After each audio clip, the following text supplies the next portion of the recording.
দর্শক, আজ ভাঙড়ে নওশাদ সিদ্দিকী আসার পর যে ভিডিও আপনাদের কাছে তুলে ধরছি একটু অবাক হওয়ার মতো। কেননা ভাঙড় 2 নম্বর ব্লক আইএসএফের শক্ত ঘাঁটি হলেও অনেকের ধারণা যে ভাঙড় 1 নম্বর ব্লকে আইএসএফের নাকি কিছুটা দুর্বল আসে। তবে আজ চিত্র কিন্তু অন্য জিনিস বলে দিচ্ছে। নওশাদ সিদ্দিকী আসার পর যে চিত্র আজ ভাঙড় 1 নম্বর ব্লকে দেখা গেল, আপনাদেরকে যে চিত্র দেখাচ্ছি এই চিত্র দ্বারা প্রমাণ যে ভাঙড় 1 নম্বর ব্লকে আইএসএফ বিগত দিনে যেমন শক্ত ঘাঁটি ছিল আজও সেই শক্ত ঘাঁটি রয়েছে।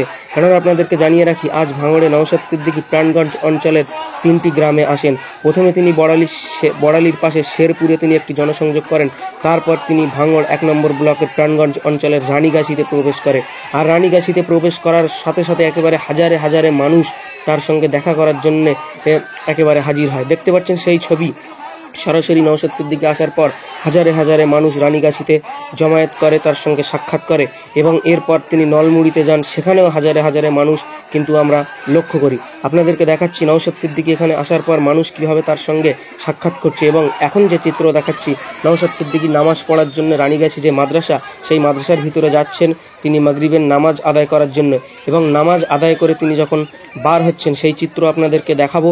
এবং তিনি নামাজ আদায় করে বার হওয়ার পরে আবার মানুষের যে জমায়েত, মানুষের যে সাড়া, নওশাদ সিদ্দিকী সেখানে কী বক্তব্য দেয়, কী তিনি সেখান থেকে বার্তা দেন, সেই বক্তব্য শোনার জন্য এবং আগামী 2026-এ যে বিধানসভা ইলেকশন আসছে সেই সম্পর্কে নওশাদ সিদ্দিকী কী বলেন, সমস্ত বক্তব্য তারা শোনার জন্য একেবারে মনোযোগ সহকারে সেখানে তারা জমায়েত করে। এবং নওশাদ সিদ্দিকী সেখান থেকে কি বার্তা দেয় তারা পুরোটাই শোনেন। এবং নওশাদ সিদ্দিকী সেখান থেকে যখন বার হয়ে চলে আসে তখনও কিন্তু মানুষ একেবারে তার পিছনে সারিবদ্ধভাবে জমায়েত করেছিল। সেই ছবি সরাসরি দেখানোর চেষ্টা করছি।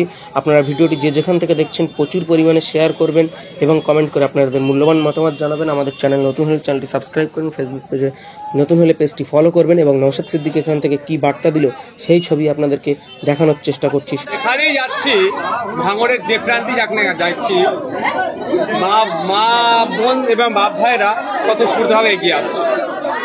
শুধু ভাঙড় নয়, ভাঙড়ের মানুষ আমাকে ভোট দিয়ে যে জায়গায় দাঁড় করিয়ে দিয়েছে, রাজ্যের যে প্রান্তে যাচ্ছি না কেন মানুষ ব্যাপকভাবে সাড়া দিচ্ছে। নিশ্চিতভাবে আমার কর্মকাণ্ড দ্বারাই ভাঙড় সহ রাজ্যের মানুষ কিছু আশা পাচ্ছে যে আগামী দিনে নওশাদ ভাইজানের সাথ দিলে, নওশাদ ভাইজানের সাথ দিয়ে যদি নওশাদ ভাইজানদেরকে দিয়ে দায়িত্ব তুলে দেওয়া হয়, তাহলে এই সমাজে যে অন্যায়, অনাচার, দুর্নীতি এরাই বন্ধ করতে পারবে। ফলে দঙ্গা ভাঙনের ওখানে, পর্দা ভাঙনের ওখানে, চা শ্রমিকদের সমস্যা, পুরুলিয়ার সমস্যা, যাই হোক না কেন সেই নওশাদ ভাইজান বা আইএসএফকে তারা আপন করে নিচ্ছে। এই যে মানুষের জনজোয়ার একেবারে পরিণত হচ্ছে প্রতিটা বুথে, তাহলে সেই ভয়ে কি সরকার মোলার মতো নেতারা বলছে 100 কোটি টাকা ভাঙনের উন্নয়ন, ওসব নাম নেন না, চাপে পড়ে যাই ভাঙড়ে হবে সেটাই আমাদের লাভ। আমরা চাই ভাঙড়ের উন্নয়ন। কে করছে না করছে রাজনৈতিক হিংসাতে আমরা যাব না, রাজনৈতিক কষ্টাকষ্টিতে যাব না। একটাই বলবো, যা হচ্ছে বিরোধী বিধায়ক পেয়েছিল বলেই হচ্ছে। কারণ হচ্ছে জানে ভোটটাকে নিতে হবে। তো আমরা চুপচাপ করে যা উন্নয়ন ভাঙড়ের হবে নিয়ে নেবো। তবে 100 কোটির মধ্যে কত কাটমানিতে যাবে সেটা ওনাকে বলা দরকার। টানার বিধানসভাতে একেবারে ঘরে একাধিক ঘর হয়নি বলে দাবি করছে অনেক আছে। আমি একটা কথা বলবো, ওনার নাম বাদে অন্য কোশ্চেন করুন। আমার লড়াই মমতা ব্যানার্জির বিরুদ্ধে। কেন চুনে পুটিদের নাম দিচ্ছেন বলুন তো? টাইম নষ্ট করবেন। আপনাদের 2 ভাই এবং 4জন তোমাদের দিকে ফুটেজ কেটে আজকে লাইভ স্ট্রিম করলো, জনগণকে দেখালো। আমি একটা কথা বলবো, অর্ধসত্য মিথ্যাচ্ছ ভয়ঙ্কর।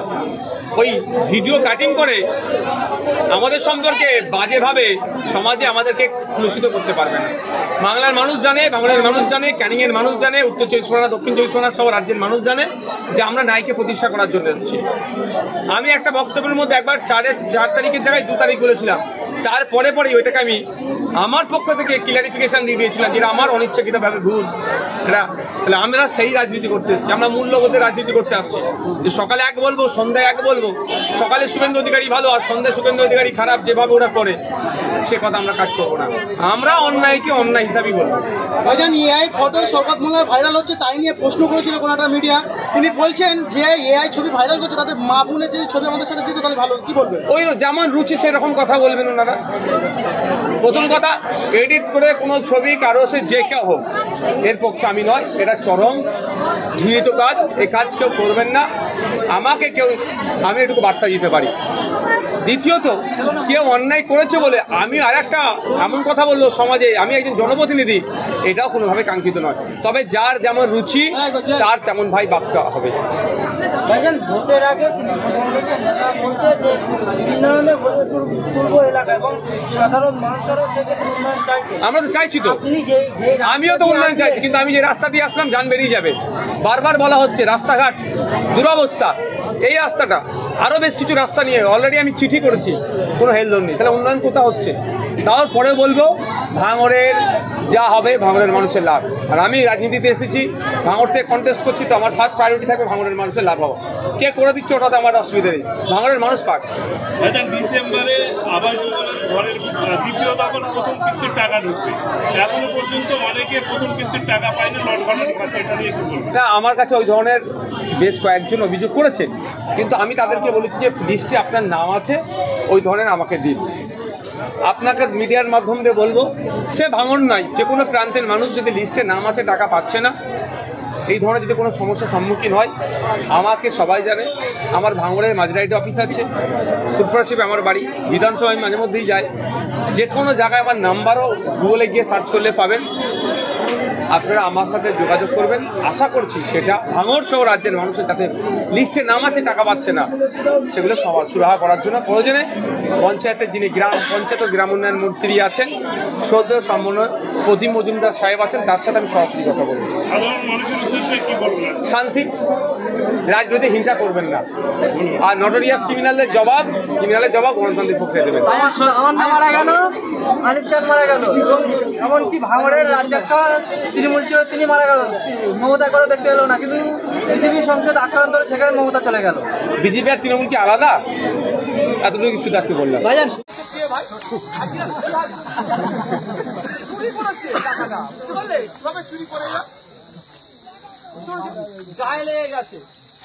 গায়ে লেগেছে, প্রেস কনফারেন্স করেছে, কালকে বলেছে আমি যদি না ক্ষমা চাই বা এটা কিছু প্রত্যাহার না করি আমার কিন্তু আইনি মামলা হবে। আমাকে একটা সাংবাদিক ফোন করেছিল, আমি বললাম আমি চ্যালেঞ্জ গ্রহণ করলাম, কেসে ছুটতে যেতে কেউ উঠে বার করবো, দাঁড়া আমি বলে যাই। আমাকে সব, আমি ডেটা ছাড়া কথা বলি না। আমার কাছে আমি একদিন শুধু একটা ভুল কথা বলেছিলাম, তাও বলছি, তাও ডেটটা ভুল বলে ফেলেছিলাম। ক্যানিং পূর্বের পোস্টিংয়ে গিয়েছিলাম, পরেশরাম দাস সাহেবের নামে 2 তারিখ বলেছিল, মানে আমি আমার পুরো খেয়াল আছে যে আমার পিছনে আমি দেখেছি, ডেটটা শুধু আমি 4-এর জায়গায় 2 বলেছি। কিন্তু আমি নোংরা রাজনীতি করি না, আমি কারো ভয় পাই না। আমি ভুল বলেছি, ভুলটা আমি স্বীকারও করে নিই, আজকেও বলছি ওটা আমার ভুল ছিল, বুঝতে পেরেছেন? তো শুধু আমাকে ডেটা ছাড়া আমি কথা বলি না, আমাকে ডেটা আছে। আপনি অবাক হয়ে যাবেন শুনলে, বাথরুম টয়লেট পরিষ্কার করার লোক যা লাগিয়েছে তার থেকে বাথরুমের সংখ্যা কম। হজ কমিটির কথা বলছি, চুরি করেছে না, এই ডেটা আছে, শুনলে আরো মাথা খারাপ হয়ে যাবে। বলবার কিছু একটা, আমি তো বলেছি যে মামলা আমি তুমি করো, আমি রেডি আছি। কাগজ তো আমার কাছে এসে পৌঁছেছে, ভালোবাসার মানুষ তো আছে। যেমন চুরি করার লোকও আছে, চুরিকে বন্ধ করার লোকও আছে, কাগজ এসে আমার কাছে পৌঁছেছে। ওই কি বলে ওয়েস্ট বেঙ্গল মমতা ব্যানার্জি বলছে হাজিদের সুবিধার্থে আমি পুলিশ দিয়েছি, বলেছে তো সরকার, বলেছে তো হাজিদের সুবিধার্থে আমি পুলিশ দিয়েছি। সিভিক আছে, পুলিশ আছে, আবার ওখানে লুট করার জন্য, টাকা কামানোর জন্য বাউন্সার আছে। বাউন্সার কিসের জন্য ভাই? আবার সিকিউরিটি গার্ড কিসের জন্য ভাই? আর একটা জিনিস শুনলে হাসি পাবে, কি জানেন?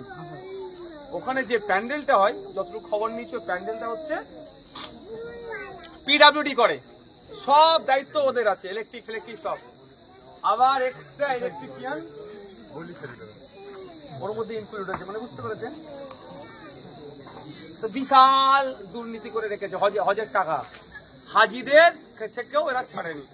এরা মানে মন্দির মসজিদ এরা কিছু বাদ রাখছে না, সব খেতে শুরু করে দিয়েছে। তো কালকে আমার নামে করেছে, প্রেস কনফারেন্স করেছে। আমি তো রেডি, দেখি কবে আমার কাছে নোটিশ আসবে। যেই দিনই নোটিশ আসবে তারপর দিনের করতে। আমি তো বলেছি যে প্রয়োজনে সিবিআই মামলায় যাবো, তাহলে বিচার বিভাগের তদন্তে যাবো। তবে সিবিআইয়ের প্রতি আর ভরসা রাখতে পারছি না। মমতা ব্যানার্জি আর শুভেন্দু অধিকারী মিলে সিবিআইকেও কমজোর করে দেবে।